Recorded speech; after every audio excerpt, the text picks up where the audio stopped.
minimal bagi setiap muslim fasih dan benar tajwid makharijul hurufnya serta pemaknaannya itu adalah Fatihah. Fatihah. Dalam fikih dinyatakan orang begitu dia sudah menjadi muslim, maka dia akan kena kewajiban sholat. Kewajiban sholat yang paling wajib dari Al-Quran Fatihah. Maka seluruh Al-Quran dari ayat pertama sampai terakhir yang wajib itu hanya Fatihah. Al-isnadu miyaddin. Sanad itu bagian dari agama Islam. Hadis itu bisa menyesatkan kecuali bagi orang ahli fikih. Mohon maaf, saya 6 tahun di Mesir, beberapa kali ke Saudi. Ya masih banyak mereka yang sudah berbahasa Arab pun masih buta huruf Quran.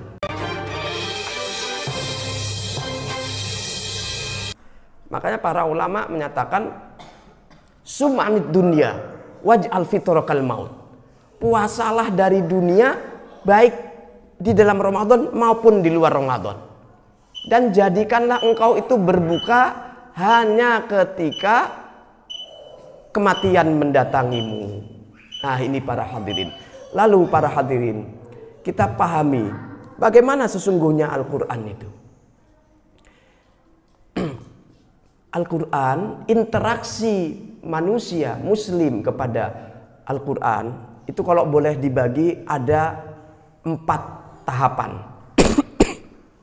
Satu, yaitu menghormati fisiknya. Ini mazhab Syafi'i. Fisik Quran atau potongan-potongan Quran itu dihormati dalam mazhab Syafi'i. Ya. Jadi jangan digeletakkan sejajar dengan kaki kita, jempol kita yang kalau kita pegang sendiri kita cium aja nggak mau. Beberapa sahabat kita muslimat habis yasinan tahlilan ngeletakin sejajar dengan kakinya yang sesungguhnya bau, dia aja ciumin kakinya ke suaminya nggak mau. Lalu ini sejajar dengan Quran, jangan begitu. Paling awal itu menghormati mushaf. Letakkan, apalagi sambil dilempar-lemparin, masya Allah. Dididik, bawanya saja. Bedakan bawanya dengan engkau membawa tas tentengan ke mall.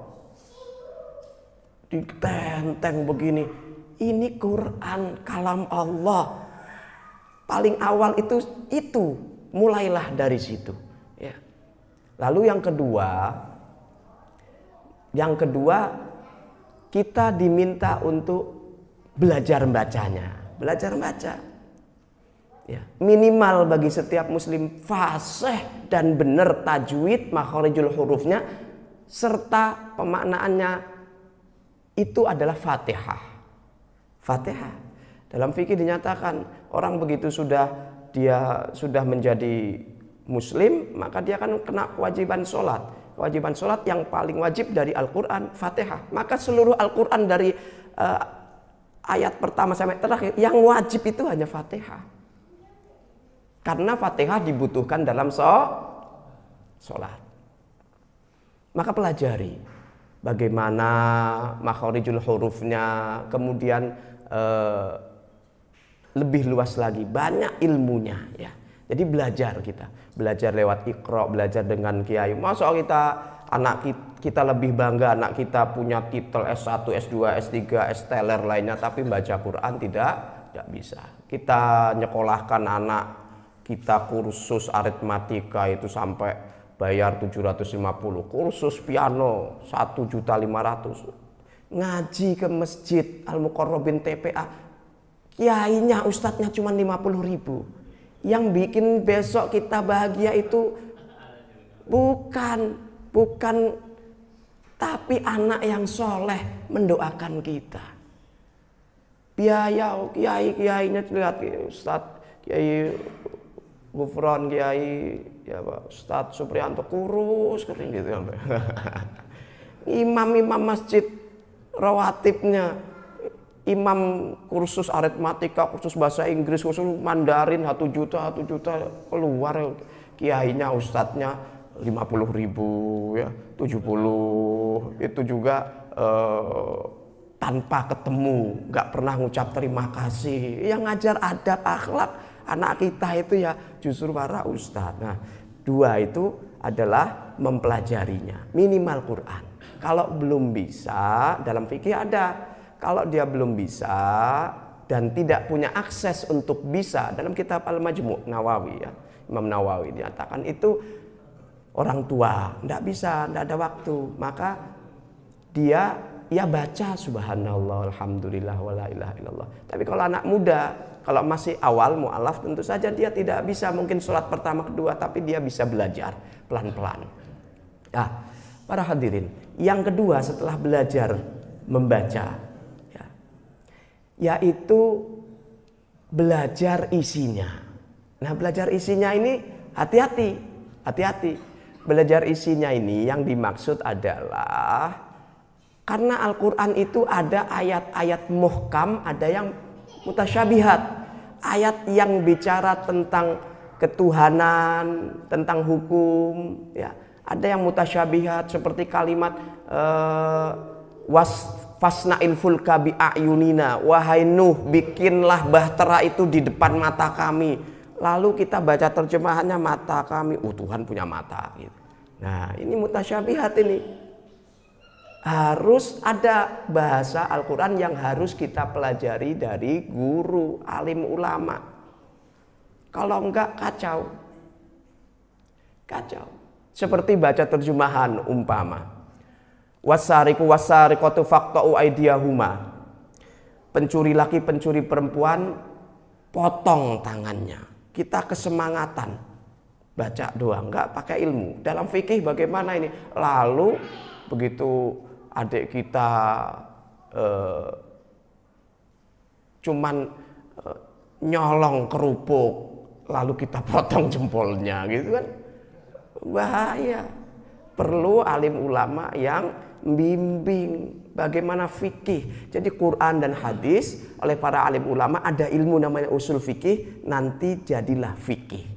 Jangan Quran sendiri, hadis sendiri. Ada namanya para alim ulama. Nah, dalam hal mempelajari isinya kita pelajari, tapi lewat sanad namanya. Kata Imam Ibnu Al-Mubarak ya, beliau menyatakan al-isnadu miyaddin. Sanad itu bagian dari agama Islam. Laulal isnad, kalau kamu nggak punya sanad, kamu ngaji Quran ngambil dari siapa? Kamu ngaji kitab ini siapa yang ngajarin? Kamu ngaji ini siapa yang ngajarin? Penting. Laulal isnad la qala man syaa maqala. Kalau tanpa sanad, tanpa referensi, orang akan ngomong sakarpe dewe, bahasa Jerman.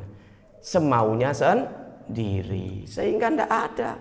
Hancurlah bangunan agama kita.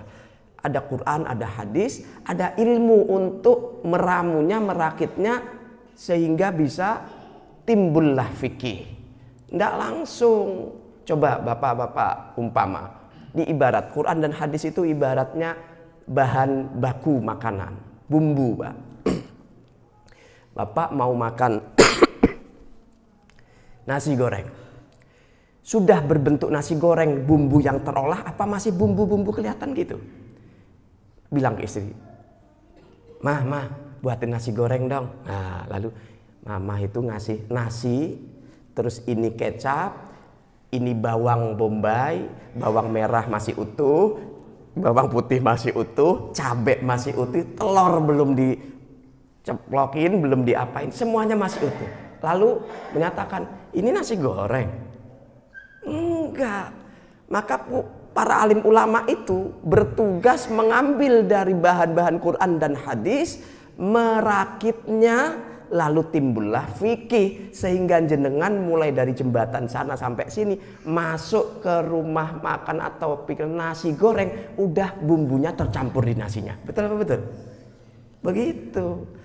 Jadi dalam hal yang ketiga, afala yatadabbarunal Qur'an. Apakah manusia itu tidak mentadabburi Al-Quran? Maksudnya yaitu belajar lewat para alim ulama. Ada yang bisa kita pahami langsung. Allah itu Maha Esa, Allah lah memberi nikmat, bisa kita pahami langsung. Tapi ada ayat-ayat yang terkait hukum harus kita rujuk pada ulama, terkait tauhid harus kita tanya para alim ulama, kalau tidak bisa berbahaya. Dalam hadis, para hadirin, dinyatakan oleh para ulama, al hadisu mudillun illa lil fuqaha. Hadis itu bisa menyesatkan kecuali bagi orang ahli fikih. Tahu, oh hadis ini digandengnya sama hadis yang sana, masuk ayatnya dengan yang ini. Itu semua para santri, para alim ulama, ilmunya Kiai Ghufron. Ditanya, jangan langsung, nanti kita bisa salah ngambil kesimpulan. Masa iya kita mau makan nasi langsung bawangnya nggak kita potong langsung kremus gitu kan, tidak mungkin. Nah yang ketiga tadi membuka, karena kita penting mempelajari Quran. Saya gambarkan sebagai umpama Al-Quran itu kan surat cintanya Allah, mendukung kita menjadi khalifatullah, menjadi alam semesta seisinya dititipkan kepada kita. Ayo bacalah Quran.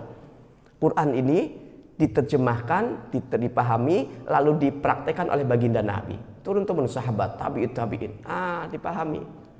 Jangan langsung mentahan, bahaya. Setelah memahami itu, yang keempat, interaksi muslim dengan Quran itu, ada yang nggak ada waktu ini, nggak ada waktu untuk belajar. Maka yang keempat adalah mengamalkan isinya.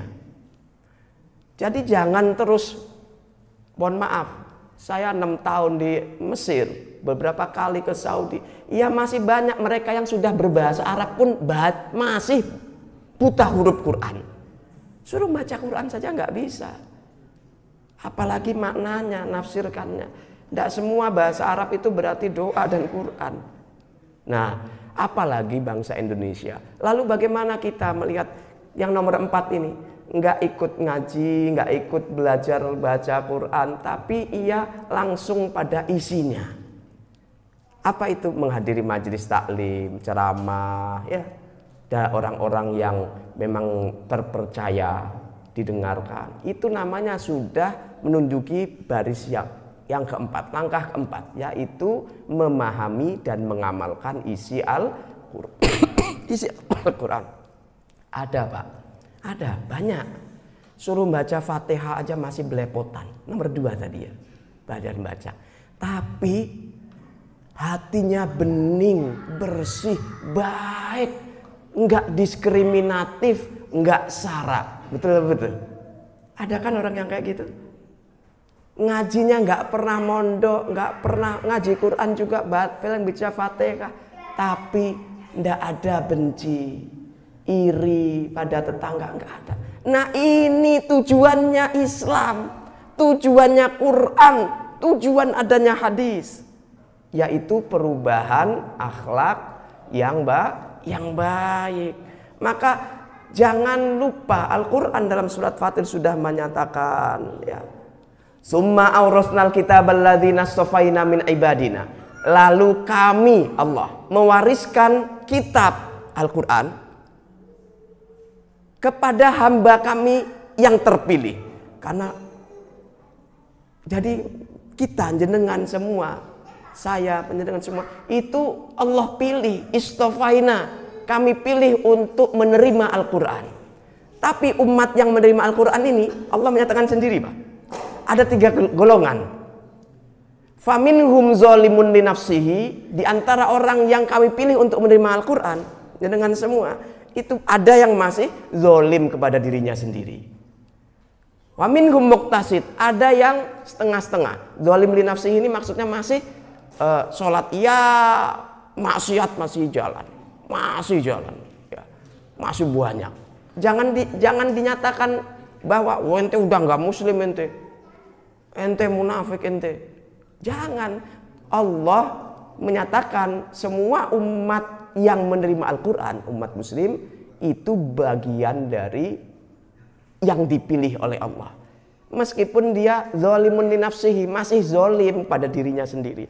Wa minhum muqtasid, udah 50-50. Ya, belum bisa meninggalkan kemaksiatan sepenuhnya, tapi juga sudah mulai akhlaknya baik, sholatnya tertib, mau belajar ngaji, mau terus zikir, ya ini sudah baik.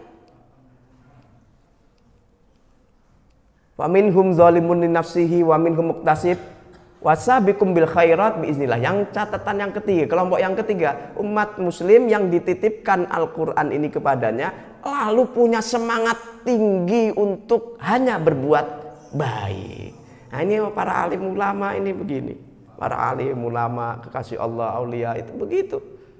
Sudah tidak ada maksiat. Nah, yang ingin saya tekankan harus menjadi kesadaran bersama bahwa Allah menyatakan semua umat Nabi Muhammad itu adalah Allah pilih. Meskipun berjenjang, Pak, ketakwaan kita satu sama lain beda. Allah menyatakan, faminhum, di antara umat yang udah aku pilih untuk menerima Quran ini masih ada yang zalim. Itu Allah tidak mengeluarkannya dari kelompok umat Islam. Jadi jangan sampai kita ngejudge yang lain, orang masih zalim sebagai lu kagak muslim lu. Gitu. Jangan sampai, sebab Allah tidak memanggilnya demikian. Inilah di antara yang interaksi umat Islam khususnya di Indonesia, ada yang tidak sempat, tidak ada waktu untuk selain Fatihah, tapi dia tujuan dari diturunkannya Al-Quran, perubahan perilaku, akhlak lebih baik, hablum minallah hablum minas baik, dia bisa ngikutin dengan cara jiping, ngaji kuping. Nah, ini justru akhlaknya. Maka pahamilah peta ini sehingga kita benar-benar kunu ibadallah ikhwana, jadi saudara satu sama lain. Oh, dia sudah bisa baca Quran, alhamdulillah. Oh, dia tidak, tapi akhlaknya baik, alhamdulillah. Semuanya penuh persaudaraan. Mudah-mudahan di Ramadan ini mengantarkan kita menjadi pribadi yang lebih baik dari kita sebelumnya. Hablum minallah dan hablum minan nas kita seimbang, Allah ridho, sehingga barokah hidup bermasyarakat kita, di lingkungan kita, di Bekasi, bagi bangsa dan negara Indonesia ini. Amin amin ya rabbal alamin.